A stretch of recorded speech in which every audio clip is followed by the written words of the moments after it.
So, women and emotions. Yep, that's the hot button. Make that women entrepreneur and emotions. Now we're talking. So, today, Dortha and I are going to speak about and have a conversation that normally is not had. And that is building emotional resilience and the dark side of entrepreneurship beyond business stressors and challenges.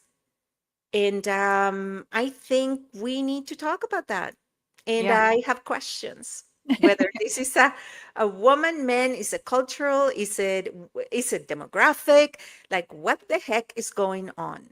Yeah. I Right? also wonder if it's service-based. I wonder if the service-based industries Yes. suffer it more than some of the other areas. I And I I think also that, have questions. yes, and I think that so this is a show for you, audience and friends, for you guys to give us the answers. We That's right. certainly have the questions. Because entrepreneurship carries invisible stories, right? Some Mhm. are stories of perseverance, some are stories of sacrifice, and some are stories of extraordinary challenge. But the part that becomes really difficult, is when people say, oh, it's not personal, it's business. And they give themselves a license to just be freaking rude Mhm. and to be entitled and to disregard professionalism and confuse a friendly client service provider relationship into something that has no boundaries, has no bounds. Have you Yeah. ever experienced something like that? If you're asking me personally, or are you asking the audience? No, I'm asking you, Dorotha. I Oh cannot my quite gosh. hear them this Uh, second. so many times this has happened to me. I mean, I've been in business for 22 years. And yeah, I think especially early on in my career, I really didn't know where the line was, right? I didn't know that I could say, "Hey, this is not okay." Just because you're paying me does not mean that you get to be a jerk to me. And Especially like, in a professional setting of yeah, professional you're services. Like, hiring what me the for heck? yes, you're hiring me for services that we have outlined. We have an agreement, we have a contract, whatever the case may be. And over the years, Carolina, I actually built in a clause to my agreement that is basically like an anti-bullying clause. And if I feel that you are in violation of that, I will send you a note and say, good riddance, au revoir. It's not me, it's you. I love that. Yes, it is you. Yeah, That is seriously, the take a title of look. our next book. Yes, it's you. Yes, But it yeah, is you. like to your point, it's Goodness. interesting because as we were having like kind of our pre-show conversation, getting primed for this conversation, it really did kind of call some things up for me about over the years, A, what I've been willing to tolerate, but B, where it is that people kind of feel they can get off, if you will, like treating people like that. It's like, holy cow, do you treat your spouse or your kids like this at home? I Probably. certainly hope not, but I think they But I do. think you do. I don't think this is isolated behavior. I Nope. don't think you're a respectful, world citizen, Yeah. between 5 and 9 and then turn into a tyrant 9 to 5. I don't think so. And you know what? Mindy, our colleague Mindy, has a famous quote, which I love, that, women are often told, like, you got to be authentic. You got to be authentic. But you know what? If you're an a-hole authentically, don't show up like that. You know what I mean? Like, sorry, we don't need your authenticity if it That's right. means that, or even treating others like you treat yourself. Just because you're not very nice to yourself doesn't mean that you have a license to not be nice to others. Yeah. Especially, and here's the part where I have a bit of an issue. I got issues. Is that when it comes to professional services, and especially IT and a lot of the digital work, right? And the same really all professional services. Most of the clients do not understand or have the proficiency to do the task at hand, Mhm. right? Like Mhm. when you hire an accountant, you normally would not know how to do your own taxes, right? Yep. Most of the time, not always, but most of the Yep. time. Same with lawyers, same with, all professional, careers, right? But digitally, just because you're able to leverage technology or just because you're able to, not have to, I don't know, retype a document on a typewriter and use technology to get it fixed, faster, doesn't mean that the value that you have provided is not worth the fee you're charging, right? Mhm. So to be questioned, I'm not saying that accountability is not a core value of any successful relationship, but so is respect. Mhm. And I find, and I don't know if this is a women thing. I don't know if it is, I don't know, an entrepreneurial thing. I know in corporate, I had a weird experience where I had a very successful relationship with leadership when I was in the C-suite, and then I made partner, and it all went to hell, right? It's like we were great at dating, bad at marriage. Like the Yeah. attitude, just all of a sudden there was like no need to comply with HR, right? Like it was just surreal, right? Like and it changed overnight. And it's the same I find with clients. And I wonder if it is, if the clients experience that from us, right? Mm. That whatever's going on in their lives, they take it out on you, right? They take it Yeah. out on the freelancer. That, Mhm. remember, these are not employees. Right. These are Contractors. Yep. independent contractors. They're Mhm. business people. That's right.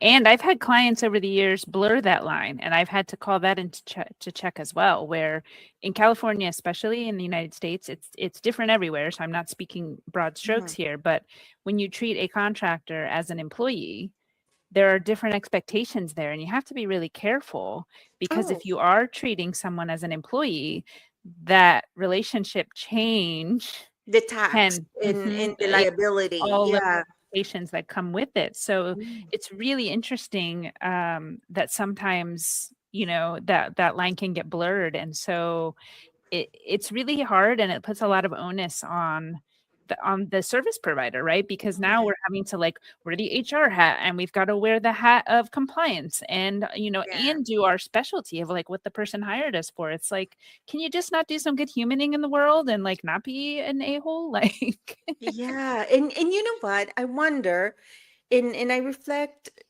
on these a lot, and I have been pointed out through constructive criticism, that the role that I have played in the past, when it came to entitlement, right?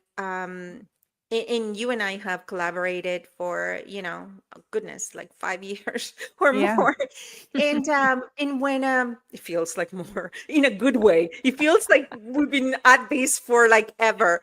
Anyway, Yes. um, what I find is that I get excited, right? And I will do more. I will do above and because I get excited, like we can do Yeah. technology, or you know what I Yeah. mean? Like, oh, we can do this, we can do that, or, Right. and especially because you and I are always learning. So a lot of times we will use the client file to test new things Yeah. for free, right? As a Yeah. pilot. And then that becomes the expectation, Mhm. right? Yep. Then you get tired, or because we get tired, and yeah, shocker, especially if you're a creative, right? And then you go back to deliverables because you're contractually bound, right? You Right. just go down to deliverables, and then it's like, what do you mean we're not publishing 20 magazines a year? Like, where is my? Meanwhile, your fees haven't gone up, Yeah. Yeah. right? You're And still delivering what you said you would deliver. You're just not delivering the extras that were that's right. perks, And right? I was told, like, you need to tell people, okay, this one is a one time above and beyond. Like, you need to do a better, like, to me, right? In my Mhm. case, Mhm. I needed to do a better job, you know, outlining when it was a freebie, you know. But on the other hand, it felt like nickel and diming, right? But then when you go back to when there's a little bit of grace expected to come your way, Mm. there's like none. Yeah. And I find, I don't know if I'm going to be totally harsh here, but I find women tougher in this in the entrepreneurial world than men, Yeah. at least from my experience, right? Mhm. And it could be simply because we're handling a lot more of the emotional portfolio Yeah, of our I lives, mean, right? Is gosh. that what's happening? Like, what the hell is happening? No, I agree, and earlier this year, I was working with somebody who, I ended up completing my agreement with because I just was to this point of, like, where you were saying, I was just done. And what I sat and reflected, I journaled, right? I had to get really clear, like, is this actually, when I go to them and say, it's you, it's not me, is it something like, is there something that I've done in this whole arrangement? And what I really came to realize is that this person was using my services as a way of outsourcing like their entire nervous system to me, and it Ooh, was like, okay, we really have to pump the brakes because that's not what I signed up for. But yeah. over time, it was almost like an abusive relationship where, like, Yeah. they sneak it in, right? And you were like, okay, well, all right, like, it's fine. You It's just can get battered wife syndrome from your clients, right? And you battered know what client is syndrome. a battered client? Is that no? It's not the client. Battered service provider syndrome. Battered Yeah, you're not SaaS. battering the clients; they That's won't stick right. Pardon around, me. right? I misspoke. But we're not complaining. We're simply saying Stating the we fact. don't. No, we don't talk about it. Like, Right. It gets when we swept under speak the about carpet. emotions, so there's two things that I find we don't speak about enough. One is the emotions, the boundaries, Mhm. and second is what is our role? Because in life, you don't get what you deserve, you get what you accept. Yes. So are we the women? I don't know if men have this. Like, if men have this problem, please let us know. Like, We would love let to hear. let us know, right? Mhm. Because I've also read studies that say that entrepreneurship is a little bit kinder on men because emotionally or hormonally their cycle is stable. They don't have up and downs, right? Like, Mm. as much. And again, I'm not that kind of doctor. I'm not like, I don't know, we need to have somebody that knows hormones. We do. We have so Mhm. many of our mentor experts that specialize in this. Why are we having this conversation without them? But the hormones of entrepreneurship coming to you That's the next in one. the Mhm. very near future. Yeah. So apparently, men have a more stable hormonal life. Of course, they do. And Mhm. in women, we all know we are cyclical. That is how we're wired. That is by design. And so entrepreneurship is a little bit harder Mm. because we still show up every day, but our energy, our hormones, our entire nervous system, our entire wiring doesn't show up equally every day, Yeah. right? And Mhm.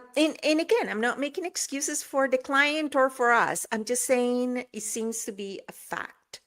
Right. And so I'm willing to take that into consideration, right? Mhm. And I'm also take willing to take into the consideration taking the responsibility of establishing patterns, right? To Right. nip it in the Yeah. bud and to have very strict boundaries. Because I get people emailing me and texting me at 10, 11 o'clock at night. You and I do it. Yep. But you know what? We're also friends. Right. So I don't think twice of, Yeah. answering. You and I do it all the time. Like, I'm stuck on this. Like, can you help me? Right? And it's a Yeah. Saturday, a Sunday. And if you answer, great. If you don't, I understand. Great. Right? Yeah. Yeah. But I don't feel that it's an imposition. Right?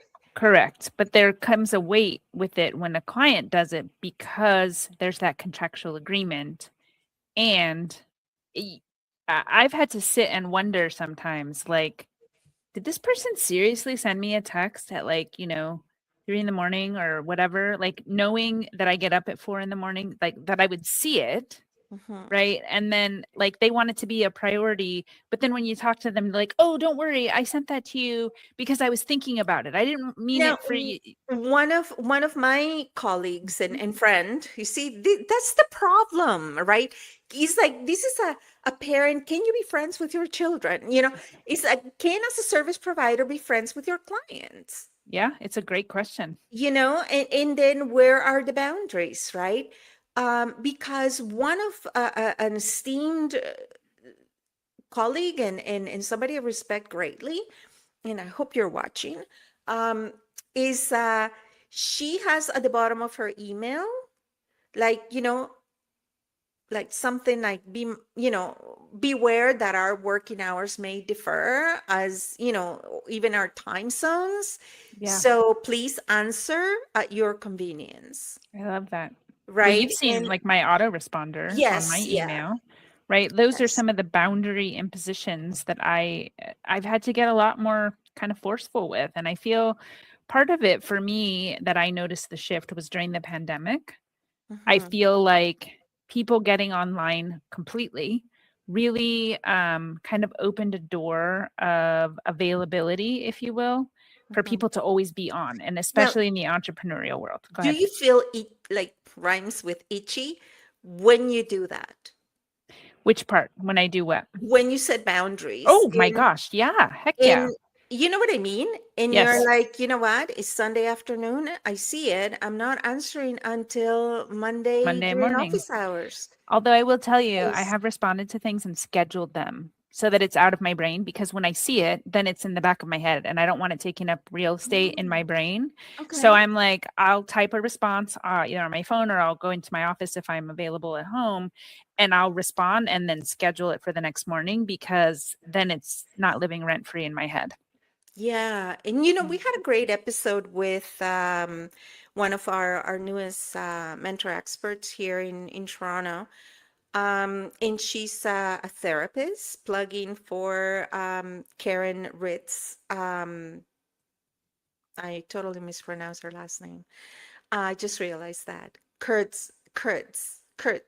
Anyways, so watch the episode. It's about more a non-death grieving.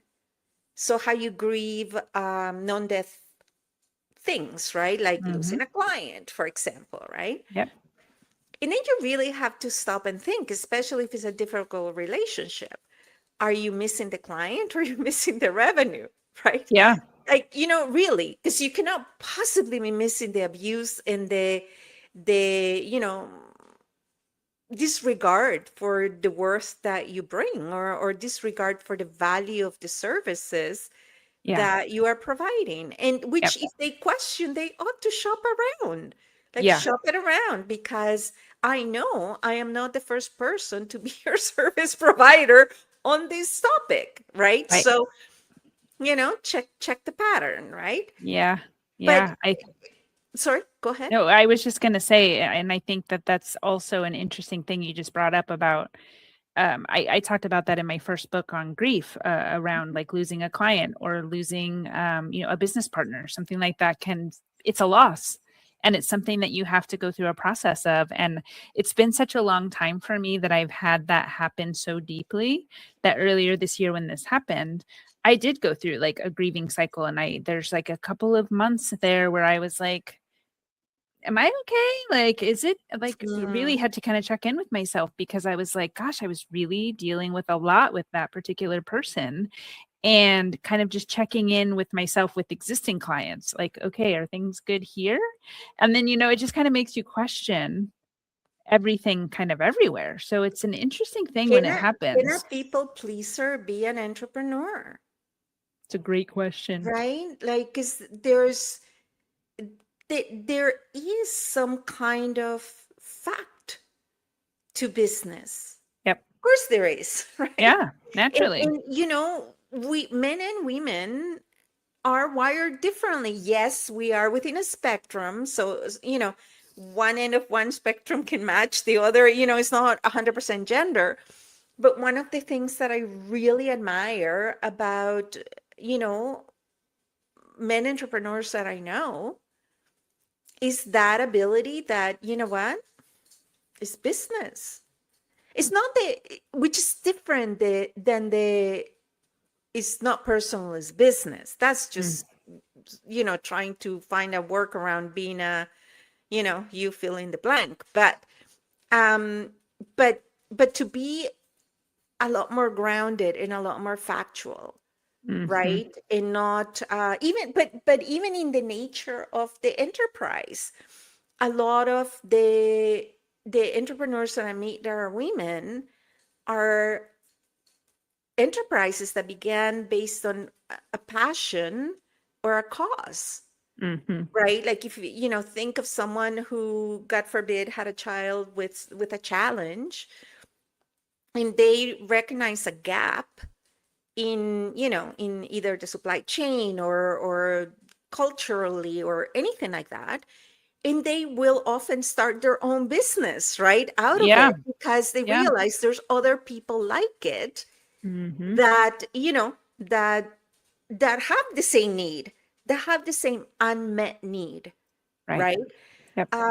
And that is true for the passion and social impact, social justice enterprises. But when you're doing AI work, it's different, right? Like you may identify the gap, but it's not necessarily a social justice, social impact most of the time, right? Right. So yeah, it's when is it okay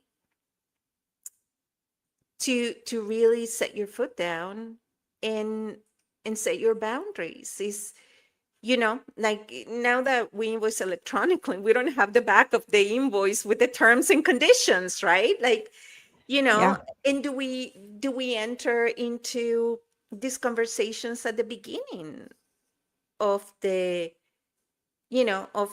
engagement, right? Yeah, I mean, setting expectations, right? I think that's one of the things that I like to set with clients, and maybe this is part of it, right? I always like to say, it takes me this long to respond to emails. It's like when you Mhm. send me a project, it's going to be turned around in this amount of time for the first, QC or And being whatever. honest, like, Yeah. and again, I understand that is an eccentricity that is a luxury that I'm able to have, and I am grateful for the people that work with me that honor it. Is that say that we have a book scheduled to launch, at a certain time. If it doesn't feel right, like I will miss the deadline.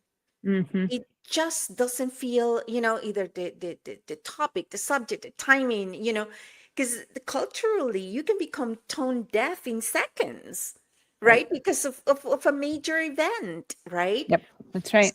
So I think, from that perspective, I know my clients know that I always, because we co-brand, so I always have our best interest at heart, Yeah. right? um so that is one thing that I don't know, I just really, I feel, see, I'm speaking of feelings when it comes to entrepreneurship. Yeah. I feel there's not enough respect. um there's not enough respect when it comes to thought leaders, into, because if it is a product, right, it's a set price, it's a set fix. Is if it is either works or it doesn't. It either Mm. solves the problem or it doesn't, right? Yeah. If you're selling, like whatever, I was gonna say radios, but I was gonna date myself. Like if you're selling a phone, you're selling a phone, it works or it doesn't, right? If it's poopy, it's the phone. It's not you. Right. It's like, but when you're a service provider, it's you. You That's know what I right. mean? You are the brand, you are the product, you are the deliverable. Like you're able to Mhm. crystallize it, especially digitally. But still, like, if you're not a creative, you do not know what goes behind a successful creative endeavor and how long it takes or what technology you use, or that you're also working on other files.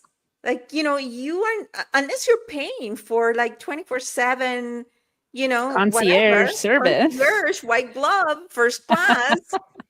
Okay, then we're having a different conversation, right? That's right. But Yep. even then, respect applies. There's a bank here in Canada, the green one, and you guys eh, by now know the Locals joke get of it. locals get it, the green one, that has signs all over the place. Like, we bank on respect.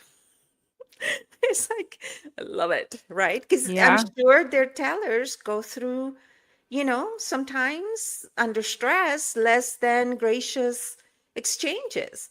But Yeah. stress and whatever you're going through does not give a license to be disrespectful. Sorry, No.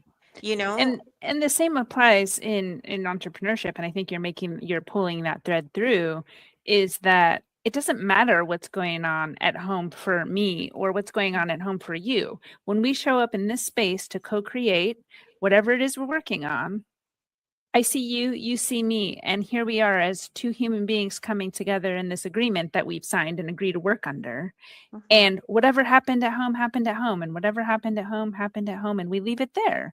Yeah. Right. And I think exactly to your point, like it's a respect thing. We don't carry our baggage into our meetings, and I don't think, we don't see that in the corporate world so much. Like, people are very able to compartmentalize and leave home at home and work at work, Yeah. and I think Most of that's the the time. Yeah. most of the time. Yes. And I mean, sure, cataclysmic events happen and Yeah. spillover happens, right? And I think that's one of the nice things about entrepreneurship, and I think the lesson I'm leaning toward here is that when your service provider opens the door of, it's not necessarily friendship, but it's like, hey, like, what's going on in your life? Or, hey, how are you? Or, oh gosh, I'm so sorry to hear your so and so died, or you're getting a divorce, or, like, whatever it is. Mhm.